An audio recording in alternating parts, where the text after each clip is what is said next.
మొదటి జాబితాలో ఒక నలుగురు తెలంగాణకు సంబంధించి 17 పార్లమెంటు స్థానాలకు నలుగురు అభ్యర్థులను ప్రకటించింది. సో మిగిలిన వాళ్ళది ఎప్పుడు ప్రకటిస్తారు, ఏంటి, ఎలాంటి కసరత్తు జరుగుతోంది, ఇలాంటివన్నీ చర్చ జరుగుతున్న పరిస్థితుల్లో రకరకాల పేర్లు వినిపిస్తున్నాయి. ఎందుకంటే అధికార పార్టీ కాబట్టి పోటీ కూడా ఎక్కువగా ఉంది, ఆశావహులు చాలామంది ఉన్నారు కాబట్టి రకరకాల ఎక్సర్సైజెస్ నడుస్తున్నాయి. ఎవరికి ఇవ్వాలి, గెలుపు గుర్రాలు ఎవరున్నారు, ఏంటి, ఇవన్నీ కూడా నడుస్తున్న పరిస్థితుల్లో రెండో జాబితా ఇవాళ రేపో రిలీజ్ చేస్తారు అన్న దాంట్లో పేర్లు వినపడుతున్నాయి. దాంట్లో మొన్నటి వరకు చేవెళ్ల నుంచి సునీత మహేందర్ రెడ్డి గారి పేరు వినపడింది. కానీ ఇప్పుడు ఆవిడ స్థానాన్ని మార్చి మల్కాజ్గిరి నుంచి ఇస్తారు. ఎందుకంటే చేవెళ్ల స్థానం నుంచి అంతకుముందు బీఆర్ఎస్ పార్టీలో ఉన్న సిట్టింగ్ ఎంపీ రంజిత్ రెడ్డి గారు కాంగ్రెస్ పార్టీలో జాయిన్ అయ్యారు కాబట్టి ఆయనకి చేవెళ్ల నుంచి అవకాశం ఇవ్వాలి కాబట్టి ఆవిడని ఇక్కడ మల్కాజ్గిరికి మారుస్తున్నారు. ఇలా రకరకాల చర్చలు జరుగుతున్న పరిస్థితుల్లో ఏంటి రెండో జాబితా పరిస్థితి ఏంటి, ఎప్పుడు రిలీజ్ చేయనున్నారు, ఎవరికి అవకాశం దక్కనుంది? మేడం, ఒకటి ఏంటంటే రాష్ట్ర రాజకీయాల విషయానికి వచ్చినప్పుడు, అసెంబ్లీ ఎలక్షన్స్ విషయానికి వచ్చినప్పుడు కొంతవరకు ఇక్కడున్న స్టేట్ పరిస్థితిని దృష్టిలో పెట్టుకుంటాం. కేంద్ర రాజకీయాల విషయానికి వచ్చినప్పుడు ఆటోమేటిక్గా గౌరవ రాహుల్ గాంధీ గారిని కీ రోల్ ప్లే చేస్తూ వారిని ప్రధాన ఎజెండాగా తీసుకొని ఈరోజు రాష్ట్రంలో మన పార్లమెంట్ ఎలక్షన్స్కి వెళ్తున్న కాంగ్రెస్ పార్టీ. సో టికెట్ల కేటాయింపు విషయంలో అదో నియంతృత్వం ధోరణితో కూడుకున్న నిర్ణయం జరగదు మేడం. ఏఐసిసి స్క్రీనింగ్ కమిటీ నిర్ణయం తీసుకుంటుంది, దాంతోపాటు సెంట్రల్ ఎలక్షన్స్ కమిటీ దీంట్లో నిర్ణయం తీసుకుంటుంది. రేవంత్ రెడ్డి గారు, భట్టి గారు, ఉత్తమ్ కుమార్ రెడ్డి గారు దీంట్లో భాగస్వాములుగా ఉన్నారు. సో వారు కేటాయించే విషయంలో ఏఐసిసితో మాట్లాడి వాళ్ళు నిర్ణయం తీసుకుంటారు మేడం. ఇక్కడ ప్రధానమైన ఒక విషయం ఏంటంటే మేడం, ఈ రాష్ట్రానికి రావాల్సిన హక్కుల విషయంలో కేంద్రంతో కొట్లాడే విషయంలో ఎవరైతే కాంప్రమైజ్ అవ్వకుండా ఉంటారో, దాంతోపాటు ఏ వ్యక్తులైతే కొంచెం అంటే వాళ్ళకి ఫేస్ వాల్యూ ఉండి ప్రజలకు దగ్గరగా మమేకం ఉన్నారో వాళ్ళని చూస్ చేసుకునే ప్రయత్నం కాంగ్రెస్ పార్టీ చేస్తుంది. At the same time Congress పార్టీలో కష్టపడ్డ వ్యక్తులు కూడా ఇప్పటికే కొంచెం వాళ్ళకి అవకాశం కల్పించింది, ఇంకా కల్పించబోతుంది కూడా.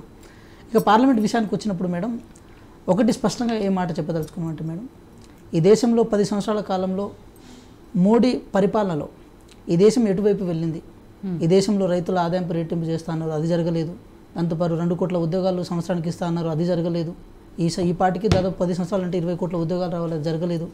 70 సంవత్సరాలుగా కాంగ్రెస్ పార్టీ ఈ దేశాన్ని నాశనం చేసిందని చెప్పి ఒక ఫేక్ ప్రచారాన్ని ఒక పనికిరాని ప్రచారాన్ని ప్రతి వేదికల మీద వాళ్ళు వాడుకున్న సందర్భంలో ఈ 10 సంవత్సరాలుగా ఈ దేశానికి ఏం జరగలేదు కాబట్టి ఇప్పుడైనా సరే దేశ ప్రజలు తేరుకోవాలి, పార్లమెంట్లో కాంగ్రెస్ పార్టీ సంఖ్యాబలం ఎక్కువ రావాలి, రాహుల్ గాంధీ గారిని ప్రధానిగా చూడాలని చెప్పి పర్టికులర్గా తెలంగాణ రాష్ట్రం యొక్క ఆకాంక్ష మేడం, నాలాంటి యువకుల యొక్క ఆకాంక్ష.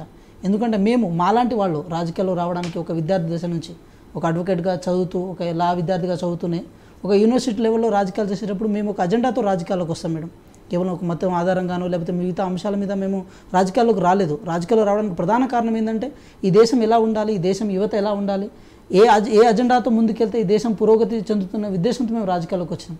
కానీ గత 10 సంవత్సరాల కాలంలో మేము అనుకున్న ఆలోచన ధోరణికి అక్కడ జరుగుతున్న పరిస్థితులకు చాలా విరుద్ధంగా ఉండేసరికి రాహుల్ గాంధీ గారి భారత్ జోడో యాత్ర తర్వాత ఈ దేశంలో సంపూర్ణంగా ఈ దేశానికి కావాల్సిన ఏం అంశాలు, ఇప్పుడు మీరు మొన్న ప్రకటించిన 5 గ్యారెంటీలు, న్యాయ గ్యారెంటీలు ఏదైతే ఏసీసీ ప్రకటించిందో రాహుల్ గాంధీ నాయకత్వంలో, మల్లికార్జున ఖర్గే గారి నాయకత్వంలో ఆ ప్రకటించిన న్యాయ అంశాలు కూడా ప్రతి మహిళకు 1 లక్ష రూపాయల వరకు సంవత్సరానికి ఇవ్వడం, దాంతోపాటు ఉద్యోగాలు ఇవ్వడం, అంటే ప్రభుత్వ రంగ సంస్థలు 30 లక్షల వరకు ఉద్యోగాలు ఇవ్వడం, దాంతోపాటు స్కాలర్షిప్ ఇవ్వడం, ఇంటర్న్షిప్లు ఇవ్వడం, ఇలాంటి చేయడం వల్ల ఏమవుతుందంటే ఈ దేశం పురోగతి వైపు నడుస్తుంది.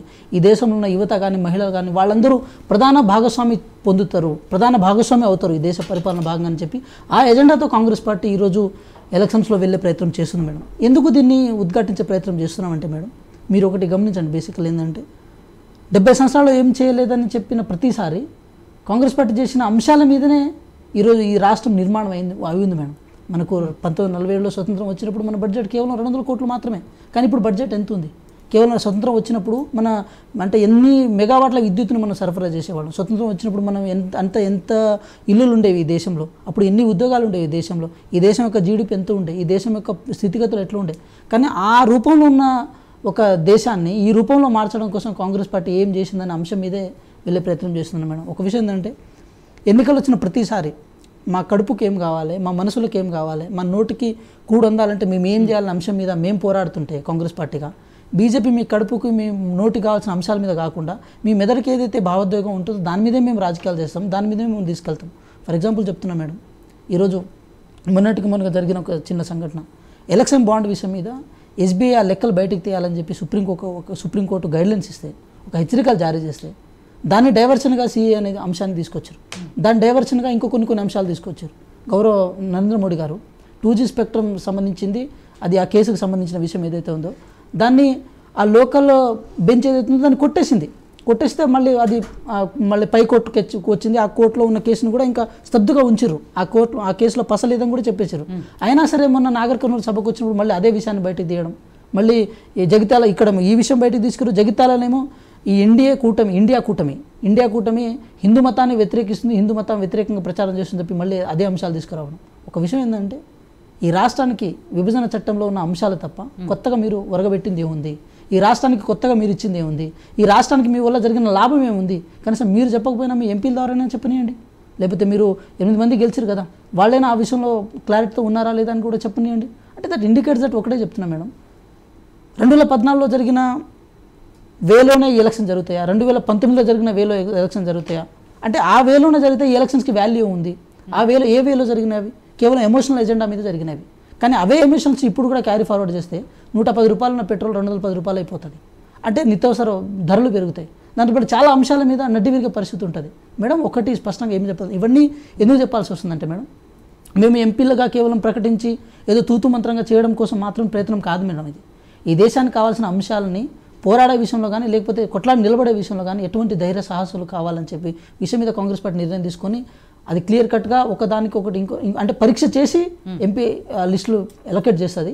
అట్ ద సేమ్ టైం ఇంకో విషయం ఏంటంటే మేడం, ఈ ఎంపీ ఎలక్షన్స్ను తెలంగాణ కాంగ్రెస్ పార్టీ క్లియర్ కట్గా మా గౌరవ ముఖ్యమంత్రి రేవంత్ రెడ్డి గారు అధినాయకత్వంలో క్లియర్ కట్గా 12 స్థానాలకు తగ్గకుండా మేము ఎంపీ స్థానాలు గెలుచుకుంటామన్న ధీమా వ్యక్తం చేసుకుంటూనే దాని వైపుగా వెళ్తున్నాం మేడం. మేము ఎప్పటికీ ఇప్పుడు ఈ 100 రోజుల కాలంలో కూడా మేము ఎమోషనల్ పాలిటిక్స్ని మేము ఎక్కడ దాన్ని ఇన్వాల్వ్ చేయలే. దాంతోపాటు మా రాహుల్ గాంధీ గారు కూడా ఎక్కడ ఎమోషనల్ పాలిటిక్స్ ఇన్వాల్వ్ చేయలేదు. ఎందుకంటే చైతన్యవంతమైన తెలంగాణ రాష్ట్రానికి ఏం కావాలన్న అంశం మీద అంటే ఈ తెలంగాణ గడ్డపై ఉన్న ప్రతి విద్యార్థి కానీ ప్రతి బిడ్డ కానీ తెలుసు మేడం మా రాష్ట్రానికి ఏం కావాలి, మా హక్కులు ఏముంటాయి. ఎందుకంటే పోరాడిన తెలంగాణ కదా మేడం, పోరాడి సాధించుకున్న తెలంగాణ కదా. సాయుధ రైతాంగ పోరాటం నుంచి మొదలు పెడితే తెలంగాణ పోరాటం వరకు ప్రతి అంశంలో ఈ దేశం ఈ రాష్ట్రంలో ఉన్న ప్రతి యువత ఆ పోరాట పటిమను అన్వయించుకున్నది. సో మీరు కొత్తగా ఆ మతం పేరుతోనో మిగతా విషయాలతోనో కానీ ఎమోషనల్ పాలిటిక్స్ కనుక చేస్తే మేము దాన్ని డైజెస్ట్ చేసుకోలేము, దాన్ని మేము అడాప్ట్ కూడా చేసుకోలేము. అది మాకు అనవసరమైన విషయం లెక్కనే మేము ట్రీట్ చేస్తాం. ఎందుకంటే these things are not new to us, మాకు ఇవి కొత్త అంశాలు కాదు. So one thing is for sure madam, ఒకటి మాత్రం చెప్పగలుగుతున్నాం, తెలంగాణ రాష్ట్రానికి ఏ అంశాలు కావాలనే అంశం మీదనే నెక్స్ట్ రాబోయే ఎలక్షన్ జరుగుతాయి. గౌరవ రాహుల్ గాంధీ గారి ఆలోచన విధానం ప్రకారమే ఈ తెలంగాణ యువత కానీ విద్యార్థి లోకం కానీ ఒక తాటిపైకి వస్తుంది. తాటిపైకి వచ్చిన విద్యార్థి లోకము ఈజీగా 12 స్థానాలను కేటాయించడంలో ఎక్కడ డౌట్ లేకుండా పనిచేస్తుందని మాత్రం చాలా గర్వంగా చెప్తున్నాం మేడం. మీరు అన్నట్టు 12 నుంచి 14 స్థానాల్లో గెలుస్తామన్న ధీమా వ్యక్తం చేస్తున్నారు. దాంతోపాటు రేవంత్ రెడ్డి గారు మా పనితీరుతోనే ఓట్లు అడుగుతాము, దీన్ని రెఫరెండంగా భావిస్తామని కూడా చెప్తున్నారు. 100% ఎంతవరకు వర్కౌట్ అవుతుందని చూద్దాం, నెక్స్ట్ మాట్లాడడం.